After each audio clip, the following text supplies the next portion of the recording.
अऊज़ु बिल्लाहि मिनश्शैतानिर्रजीम। बिस्मिल्लाहिर्रहमानिर्रहीम। अस्सलामुअलैकुम प्यारे दोस्तों, मेरा नाम है रहमान अली और आप लोग देख रहे हैं किस्से कहानियाँ चैनल। और आज के हमारे इस किस्से का नाम है रहमदिली बेसिला नहीं रहती।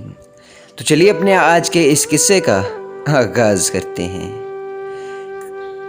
एक दफ़ा एक शेर दरख्त के नीचे सो रहा था। एक चूहा भी उधर आया। वो शेर के जिस्म पर चढ़कर खेलने लगा। इसने चूहे को पंजे में पकड़ लिया। वो इसे कत्ल करने ही वाला था। जब चूहे ने रहम की दरख्वास्त की, इसने कहा, अगर आप मुझे छोड़ देंगे तो मैं किसी ना किसी दिन आपकी मदद करूँगा। शेर हंसा और इसे छोड़ दिया। चंद दिन के बाद शेर एक जाल में फंस गया। इसने आज़ाद होने की बहुत कोशिश की, लेकिन बेसूद। ये जाल एक शिकारी ने बिछाया था। कुदरती तौर पर वो चूहा वहाँ आ पहुँचा। इसने शेर को देखा और अपने दांतों से जाल कुतर दिया।